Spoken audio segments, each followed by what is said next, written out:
రేణిగుంట గ్రామంలో పర్యటన నిమిత్తం రావడం జరిగింది. వైఎస్ఆర్ కాంగ్రెస్ పార్టీకి సంబంధించి చురుగ్గా పాల్గొంటున్నటువంటి గిరిజన మహిళ శ్రవంతి వివాహం అయినటువంటి సందర్భంగా నేను ఆ రోజు అందుబాటులో రాలేకపోయాను. కాబట్టి ఈరోజు ప్రత్యేకంగా వచ్చి మాకు సంబంధించినటువంటి స్థానిక నాయకులు కార్యకర్తలందరితో కలిసి ఆ దంపతులను ఆశీర్వదించడం జరిగింది. అయితే ఈరోజు కూటమి ప్రభుత్వం అధికారంలోకి వచ్చిన తర్వాత, చంద్రబాబు నాయుడు ముఖ్యమంత్రి అయిన తర్వాత ఏ వర్గానికి సంబంధించినటువంటి ప్రజలు కూడా సంతోషంగా ఉండేటువంటి పరిస్థితి లేదు. అన్ని వర్గాలకు సంబంధించి ఈరోజు ఏదైతే ప్రధానంగా సూపర్ 6 అన్నాడో, తర్వాత పెన్షన్ ఏదైతే 50 సంవత్సరాలకే బీసీ ఎస్సీ ఎస్టీలకు ఇస్తానని చెప్పాడో, బీసీ ఎస్సీలకు ఇవ్వకుండా, కొత్త పెన్షన్ ఇవ్వకుండా వృద్ధుల దగ్గర నుంచి, వితంతువుల దగ్గర నుంచి, దివ్యాంగుల దగ్గర నుంచి, బీసీల దగ్గర నుంచి, ఎస్సీల దగ్గర నుంచి అందరికీ కూడా ఈరోజు మోసం చేసినటువంటి పరిస్థితి. గడిచినటువంటి 25 నెలల్లో ఒక్క కొత్త పెన్షన్ కూడా మంజూరు చేయకుండా, జగన్మోహన్ రెడ్డి గారి హయాంలో ఇచ్చినటువంటి పెన్షన్లు కూడా సరిగా ఇవ్వకుండా వాటికి కూడా కోత విధించడం జరిగింది. అన్ని వర్గాలని మోసం చేయడంతో పాటు చంద్రబాబు ఉద్యోగులను కూడా తీవ్రంగా మోసం చేయడం జరిగింది. ఎన్నికలకు ముందు జగన్మోహన్ రెడ్డి గారు ఉద్యోగుల పట్ల నిర్లక్ష్యంగా ప్రదర్శిస్తున్నాడు. నేను అధికారంలోకి వస్తే సిపిఎస్ని గురించి, జీపీఎస్ని గురించి, ప్రతి ఒక్కదాని గురించి సమీక్షిస్తాను, అన్నిటి మీద సరైనటువంటి నిర్ణయం తీసుకుంటానని చెప్పి ఉద్యోగస్తులందరినీ రెచ్చగొట్టడం జరిగింది. సరే, కోవిడ్ కారణాల వల్ల, కోవిడ్ సంక్షోభంలో ఉద్యోగులకు సంబంధించినటువంటి సమస్యల పట్ల జగన్మోహన్ రెడ్డి గారు ఆ రోజు ఆలోచన చేసినా అవి పెద్దగా పాపం ఉద్యోగస్తుల సమస్యలు అలాగే ఉండిపోయినటువంటి నేపథ్యంలో ఉద్యోగులు సాధారణంగానే తాము సమస్యల్లో ఉన్నాము అనేటువంటి భావన బాధ కలగడం, దాంతో చంద్రబాబు నాయుడు లేనిపోయినటువంటి హామీలన్నీ ఇచ్చి ఈరోజు వాళ్ళ ఓట్లన్నీ వేయించుకుని ఈరోజు అధికారంలోకి రావడం జరిగింది.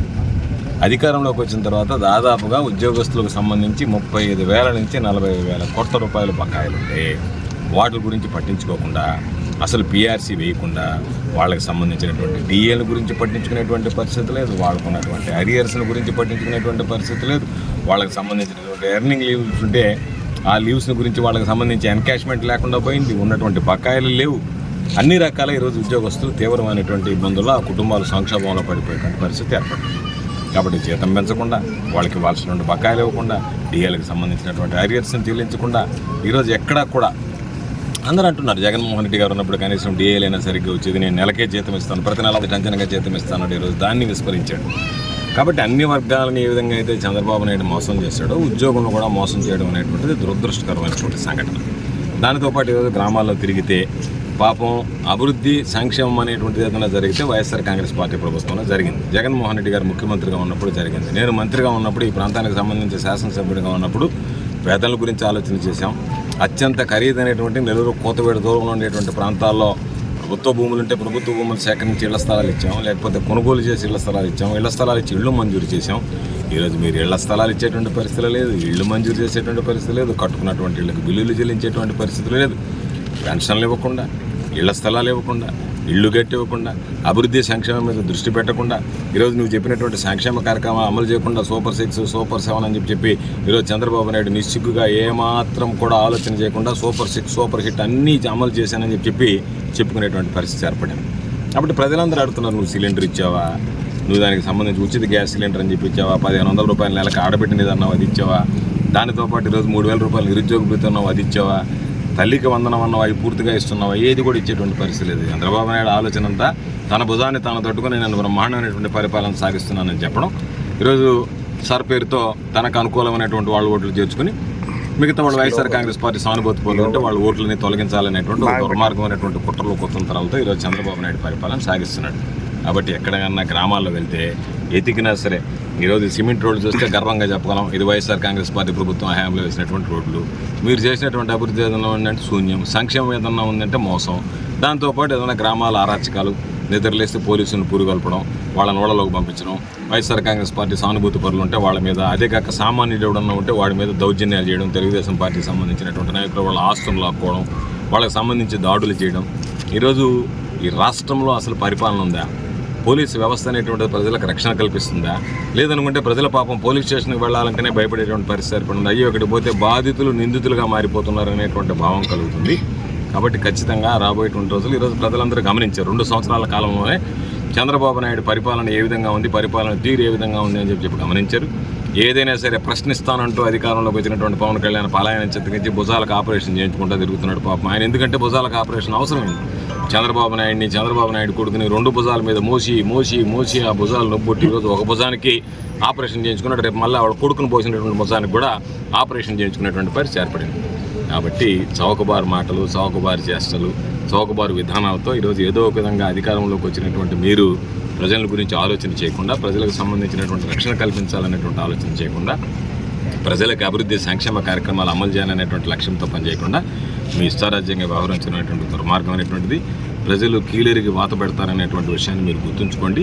తప్పనిసరిగా ఏ రోజు ఎన్నికలు వచ్చినా సరే గతంలో చంద్రబాబు నాయుడు ఏ విధంగా 2014 నుంచి 2019 వరకు చేశాడు, మరలా అంతకన్నా దారుణమైనటువంటి పరిస్థితి కొనసాగుతుంది. 2019లో చంద్రబాబు నాయుడుకి ఆ రోజు ఏ విధంగా అయితే జగన్మోహన్ రెడ్డి గారి పక్షాన్ని నిలబడ్డారో ప్రజలు, మరలా తిరిగి రేపు 2029లో జరిగేటువంటి ఎన్నికల్లో అంతకన్నా తీవ్రంగా ఈరోజు జగన్మోహన్ రెడ్డి గారి పక్షాన్ని నిలవాలనేటువంటి ఒక దృఢమైనటువంటి సంకల్పంతో ప్రజలు ఉన్నారు. ఖచ్చితంగా ఏ రోజు ఎన్నికలు వచ్చినా సరే ఈ రాష్ట్రంలో వైఎస్ఆర్ కాంగ్రెస్ పార్టీ మరలా అధికారంలోకి వచ్చి జగన్మోహన్ రెడ్డి గారు ముఖ్యమంత్రి అవుతాడు. జగన్మోహన్ రెడ్డి గారు ముఖ్యమంత్రి అయిన తర్వాతనే ఈ రోజు ఉన్నటువంటి అరాచకాలు, అక్రమాలు, అన్యాయాలు కాకుండా ఎవరైనా దోషులుగా ఉండి తప్పు చేసినటువంటి వాళ్ళ మీద విచారణ జరిపించి చర్యలు చేపడతాం.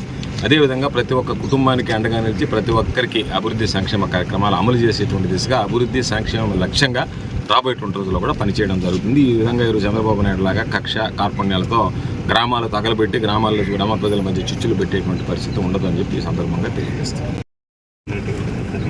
అంటే సత్యనారాయణ రెడ్డి అనేటువంటి అతను వైఎస్ఆర్ కాంగ్రెస్ పార్టీకి సంబంధించి ప్రధానమైనటువంటి నాయకుడు, కేంద్ర సహకార బ్యాంకుకి అధ్యక్షుడిగా పనిచేసినటువంటి వాడు.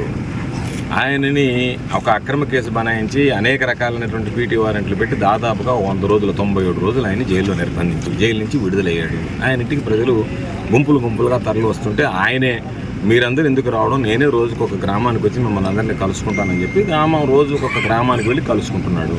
ప్రజలు ఆయనకి బ్రహ్మరథం పడుతున్నారు. ప్రజలకు ఆయన పట్ల సానుభూతి ఉంది. దుర్మార్గంగా ఆయన్ని జైల్లో పెట్టారనేటువంటి భావం ప్రజల్లోకి ఉంది కాబట్టి ప్రజలు ఆయన వెంట నడుస్తున్నారు.